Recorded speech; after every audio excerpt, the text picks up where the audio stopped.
What else have we got going on here? You know what? What? And what wasn't swell, in my opinion, was SmackDown on Friday the 13th. But then I think, I've got to hold on here. I got to.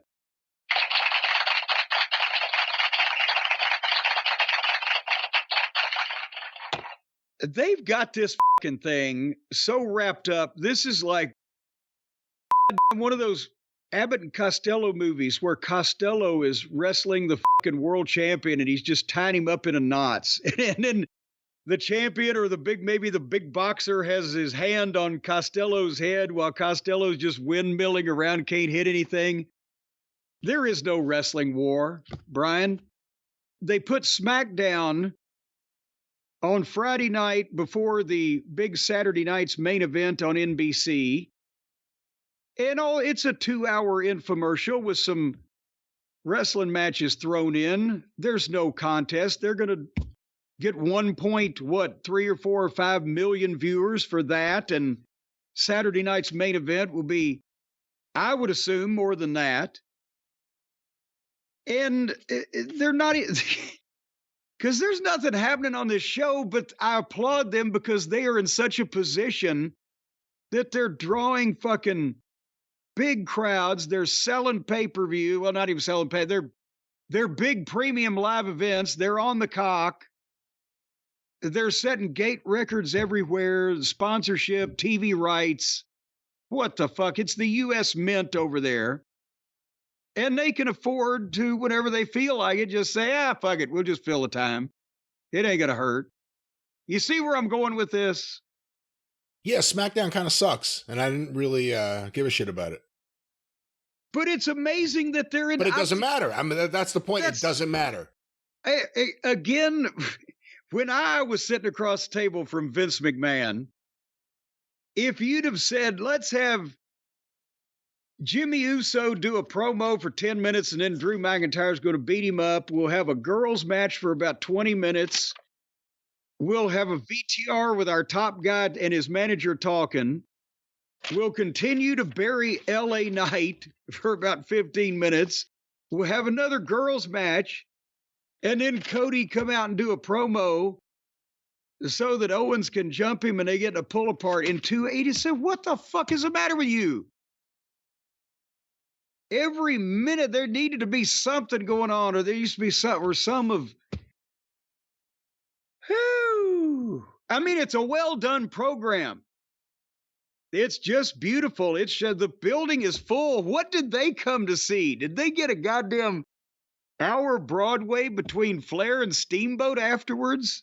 The people in the arena to sit through this fucking thing? Did they get anything else? Well, I think they do get dark matches. Of any caliber? I'm sure they do. They have the stars there. It's just they don't wrestle on TV. Why waste them in TV matches when you can have them wrestle for the house, have the house leave happy? I don't hear any more about, that we used to actually book and advertise the main event stars in dark matches to allegedly draw the house. I don't know what are they just saying goodnight after the closing promo segment? Thank you for coming. They've had 4 matches. I don't know. Anyway, the things that I liked about it, after Jimmy Uso came out on a crutch with a broken toe, at least he can still walk. Bronson Reed will apparently be out until after WrestleMania. For those of us who were all becoming big fans of his, till he decided that it was a good idea for him to jump off top of a cage. And, well, Tonga Loa, take all the time you need, brother. We want you to make sure you're healthy. But Jimmy has a broken toe, and he spent 10 minutes talking about how proud he was of his family, and what's he going to do? Well, I don't know, but it'll be a big year. Until Drew McIntyre showed up and leveled him with the fucking Claymore kick, and bam, and got some heat on him, and Aldis and all the agents came out, and Drew left smiling. And again, where was this guy hiding all our lives? Drew McIntyre has become Ever since Vince McMahon left, was the greatest wrestler in the world, hasn't he? He's fucking fabulous. And what do you think about what he's doing here? It seems that he's now kind of the OG Bloodline hunter. Well, yeah. Kind of like Kevin Owens, a lot of these guys, when the roles were reversed and Roman was the heel and they were the babyface, obviously had problems with the Bloodline. And now they still have a problem with it, but Roman's the babyface. And now we got to wait to see if Drew's going to get the Roman. Well, and there is some overlap between Owens being a guy that won't let shit go and is whining about being screwed, and Drew, that's what he was a master at that. But because they're obviously back and forth on mostly different shows, and/or they're so different, nobody's going to mistake Kevin Owens for Drew McIntyre, or vice versa.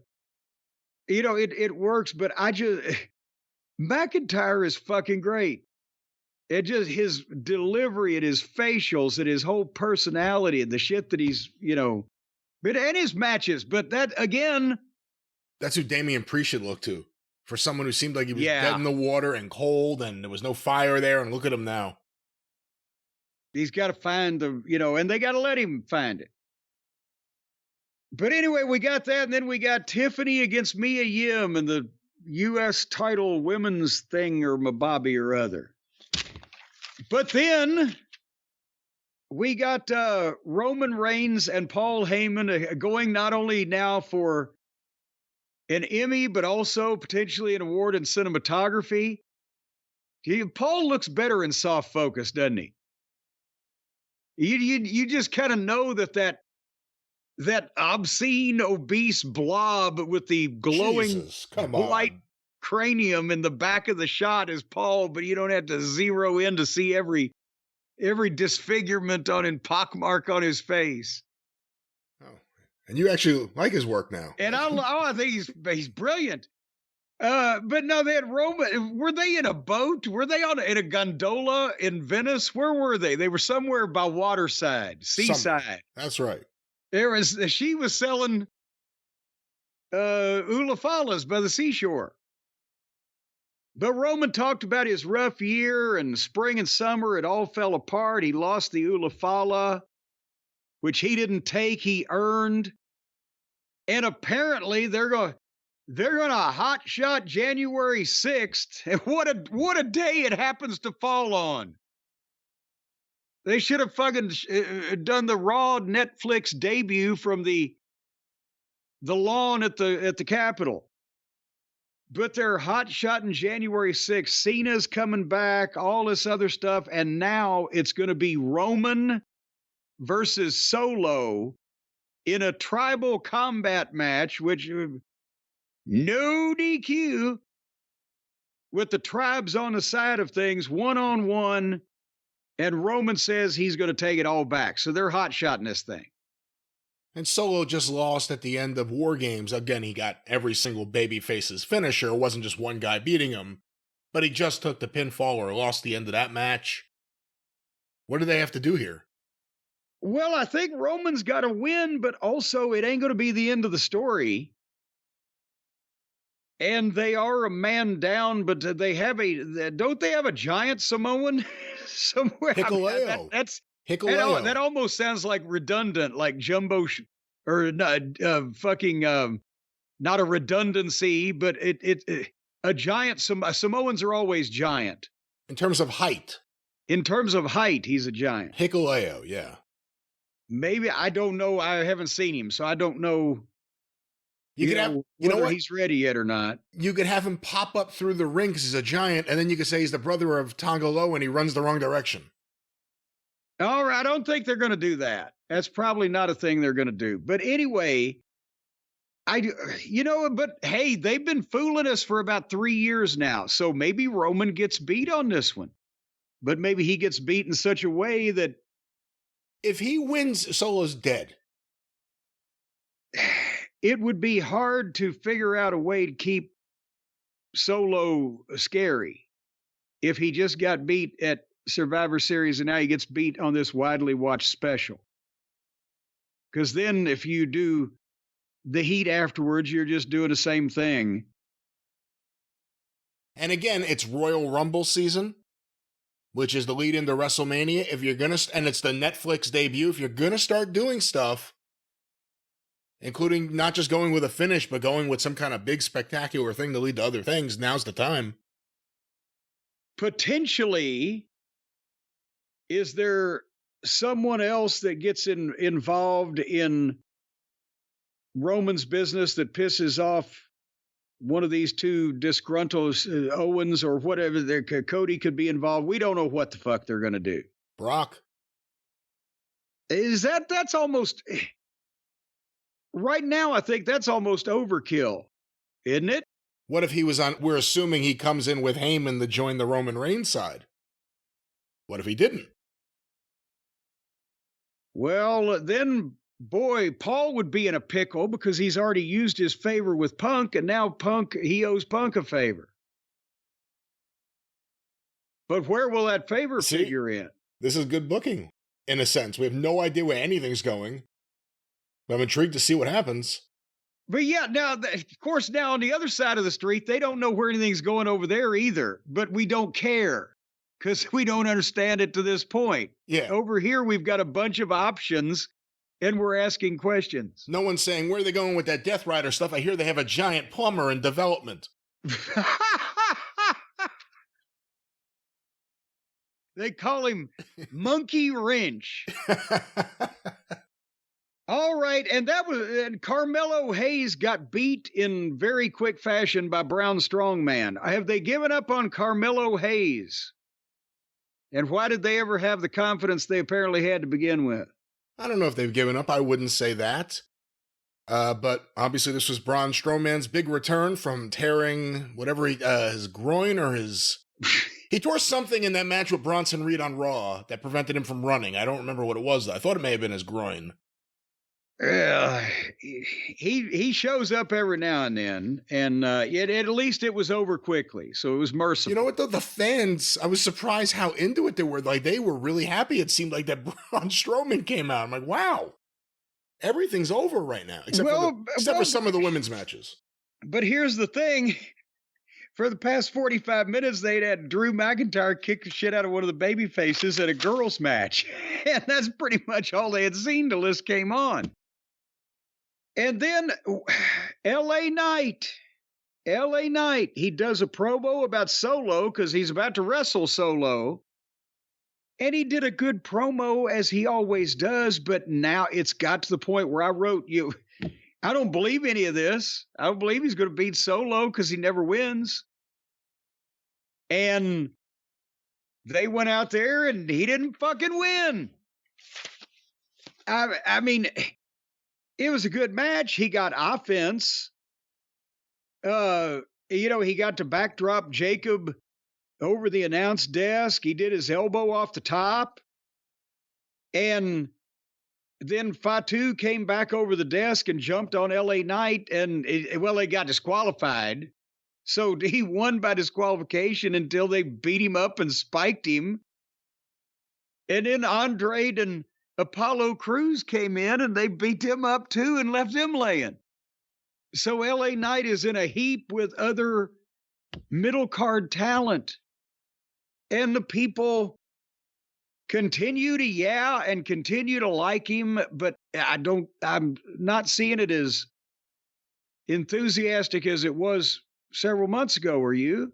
No, it definitely isn't. And how could it be? I was at the point where I'm thinking now they should turn him heel, just so at least if he's a baby face any longer. But then they don't want to do the stuff, and that defeats the purpose. I don't know. This ain't working right now. Bummer, man. So then Bayley wrestled Chelsea, and I zoned out. And they had a Nakamura video with subtitles that I didn't care to sit there and read. And then it was time for Michael Cole to introduce Cody because it had been a 2-hour show and there were 2 men's matches and one of them was under 5 minutes. And Cody came out and called Kevin Owens out so that he could tell him off, and there was no Owens, no music, no nothing. So Cody started doing the promo, And then Owens interrupted from his car on the screen and, told Cody that he was way more interesting as Stardust. And, Cody, how can you be okay with using your friends to finish your stupid story? And so Cody says, well, I'm just going to go back there right now and get him. And Cody leaves and goes to the back. And of course, when he gets to the back, Owens jumps him from behind and they have a fight. And they fight through Gorilla back into the arena and go to the ring so security and the agents can get in a big pull apart with him. And Owens knocked Cody out with the title belt. So the last 5 minutes were wonderful. But it took a long time to get there. And that obviously was to lead to their big confrontation the following night on the return of Saturday night's main event. But if I was Cody, when they walked through it, I'd have said, fuck. Why do I have to blow myself up to go all the way back there for him to fight me all the way out of here? Just have him jump me from the desk. I didn't really take it too seriously, Brian. No, I don't take I've learned not to take SmackDown too seriously for the most part the day before a pay-per-view, or in this case, Saturday night's main event. Because by then, the cake is already baked. It's almost always a throwaway show. I figure you're trying to transition to something, and I'm not exactly sure what, but I'm not. I'm just saying that the cake is already baked. That's right. It's a mighty good cake, and when it comes to cakes, Jim, we know where people can get a cake. Well, no, it's not a transition. I was just using a phrase of a figure of speech. The cake is already baked. There's nothing more they can add to it. Nothing more you need to do. It's Friday night. It's 24 hours ahead of time. The cake is baked. It's as easy as 1, 2, 3. Everything's all set up. That's right. So you might as well go to bed. That's right. Go to bed. That's what you got to do. And wake up and not have to worry about that cake. What's the promo code, Jim? Right. Well, because is it time for a commercial here? I'll tell you what, friends, are you feeling listless? Do you poop out at parties? Do you stoop and strain? Well, try a bottle of Dr. Proctor's Red Rectum Rockers. They're good. That's a Boyd Pierce radio read. But folks, if you're ready to have a good night's sleep after the boring conversation that Brian and I just had, you got to be on a Helix Sleep mattress. You remember, folks, it's the holiday time. It's the holiday time. Treat yourself. Don't cheat yourself. Because now we can save you a bunch of money on the finest mattress that you will have delivered to your home or your apartment or your door. Maybe you got a place that you rent on the side where you shack up with somebody. I don't know. But if you want a nice mattress for any of those places, and for the kids, and not the same one, you don't want to mix that DNA, but you want a mattress for the people who like to sleep firm or the people who like to sleep soft, or I didn't say that right, but you know what I mean. The big and tall folks, the folks that may be not normally formed in some fashion, they got a mattress for everybody over at Helix. And you need to be on it because it'll cool you down if you're hot. It'll heat you up if you're cold. It'll support you if you're fragile. And it will feel like a bushy cloud inside a puppy's belly on top of kittens with duck feathers. There's no duck feathers in the mattress, but that's what it'll feel like that you're surrounded like when you fall into the comforting embrace of the Helix mattress that you're going to get from HelixSleep.com that we've been talking about for years and years now here on the program. If you snore, if you got back pain, sleep apnea, sleeping too hot, trouble sleeping all the way through the night, if you've got night flatulence and abdominal cramps, they've got mattresses that'll help them. They've got a fart-absorbing mattress that you can fart within 6 inches of this mattress, and it'll just suck it right up. These mattresses, hook up a tube to the side, and you can blow it out the window at your neighbor's house. The comedy portion of the spot has ended. What they really have, they don't have that. Ladies and gentlemen, what they have are fine mattresses, fine for you, fine for your family, your loved ones. Hey, let's go with it. Even your mistress. Helix Sleep. They've got what you need. Jim? Well, now, what if it's the other way around? What if it's a woman messing around and then it's a master? You could have one for your master, too. Folks, you're going to get 20% off regardless of which end of the relationship you're on, and 2 free pillows if you go right now to helixsleep.com/JCE. You go to the website, you take the little quiz about your sleep preferences. They match you up with the mattresses that they design and manufacture all by themselves. They have their own plant, their own manufacturing facility. That guy's busy this time of year. He's stuffing these things as fast as he can. And they're going to send it right to your door. And it's going to be in a box that you can easily maneuver to the place it needs to be, and then just poof, watch it just come to life in front of your very eye. Just get the children back several feet. But right now, 20% off and 2 free pillows if you order any mattress in the shop, as they say, helixsleep.com/JCE. helixsleep.com/JCE. What more do the folks need to know, Brian? What more do they need to know about this? That they will have a good, comfortable night's sleep, and apparently some pillows are going to be thrown your way. Throw them under your head. They're not. It's not a pillow fight. They're not throwing them. They'll be shipped normally. Now you sound like me. They'll be shipped normally, ladies and gentlemen. You have no reason to fear any type of that's not what brain injury from having pillows flung in your direction. They're going to be thrown right into your lap in terms of a wonderful deal. Well, now you're saying they're going to hit you in the crotch with something. No, nobody's going to hit your nads. They're not going to be beating Mr. Johnson and the twins or kicking you in between the goalposts, ladies and gentlemen, with these things. They're not just going to bring it up on your porch and shove it right into your fucking groin. Ladies and gentlemen, Helix Sleep is a fine mattress. It's a mattress for me here at the house. The kids love them, and it's the mattress for you. One final time. You can put these pillows in between your legs up in your crotch yourself, and that's a way you can actually sleep and support your hip bones and joints and sockets. But don't hit anybody in the nuts with anything. That's all right. Dr. It's not Cornette. recommended. Think it's on. You know that tag that you're not supposed to tear off of mattresses? That's one of the things it says. Do not hit anyone in the nuts with the mattress or the pillows. With the mattress, not just the pillow, but with the mattress. Yes, well, you should. No, it's even worse. Hit somebody in the nuts with a fucking mattress. Well, how the hell's that going to happen? Someone's going to pick up a mattress and throw it? Yeah, that big motherfucker that's swinging it's going to be a problem too, even if he puts it down. So there's a big motherfucker swinging the mattress around? Swinging that, if a motherfucker's big enough to swing a mattress and hit you in the nuts with it, you don't need to fuck with him anyway. I have never seen this. What's the matter with you? I've never seen this in a wrestling ring. We need to get a big, strong wrestler that can get a mattress in there just to swinging it around.